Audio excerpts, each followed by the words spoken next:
బావులు లేవు, భరోసా లేదు. సింగరేణి సంస్థ భవిష్యత్తుపై ఆందోళన. పాత గనులు మూతబడుతున్నా కొత్త గనులు లేవు.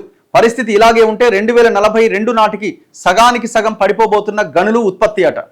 అంటే పాత గనులు ఏవైతే ఉన్నాయో తవ్వకాలు అయిపోయినాయి, బొగ్గు నిల్వలు అయిపోయినాయి, ఇంకా వాటిని తవ్వడానికి చేయడానికి ఏమీ లేదు. కొత్త గనులు కావాలి.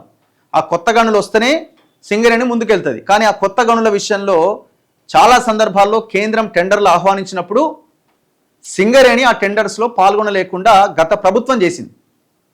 ఎందుకు చేసింది గత ప్రభుత్వము? గత ప్రభుత్వం ఎందుకు చేసిందంటే వాళ్లకు సంబంధించిన బంధువులకు సంబంధించిన కంపెనీలు, ప్రైవేట్ కంపెనీలు ఆ గనులను చేజిక్కించుకోవడానికి సింగరేణిని పాల్గొనకుండా చేసింది. దానివల్ల కొత్త గనులు సింగరేణికి రావట్లే.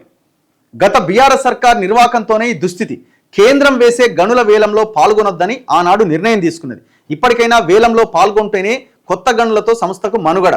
అందుకు అనుమతి ఇవ్వాలని రాష్ట్ర సర్కారును కోరుతున్న కార్మికులు, నేతలు. మరి ఈ పాటికే మీరు చేంజ్ చేయాలి కదా. తెలంగాణ కొంగు బంగారంగా భావించే సింగరేణి సంస్థ భవిష్యత్తు పైన ఆందోళన వ్యక్తమవుతున్నది. గత 10 ఏళ్లుగా కొత్త బొగ్గు బ్లాకుల కేటాయింపు లేకపోవడంతో సంస్థ మనుగడ ప్రశ్నార్థకంగా మారింది. Mines and minerals development and regularisation సవరణ చట్టం 2015 ప్రకారం దేశంలోని బొగ్గు బ్లాకులన్నింటినీ వేలం ద్వారా కేంద్రం కేటాయిస్తున్నది. కానీ కేంద్రం వేసే వేలంలో సింగరేణి పాల్గొనకుండా గత బీఆర్ఎస్ సర్కార్ అడ్డుకోవడంతో 10 సంవత్సరాలుగా సంస్థకు ఒక్క బొగ్గు బ్లాక్ కూడా దక్కలే. ఒకవైపు పాత గనులు మూతబడుతున్నాయి, మరోవైపు కొత్త గనులు లేవు. సంస్థ మనుగడ ప్రశ్నార్థకమవుతున్నది. ప్రస్తుతం 42 బావుల ద్వారా ఏటా 72 మిలియన్ టన్నుల బొగ్గు ఉత్పత్తి జరుగుతున్నది.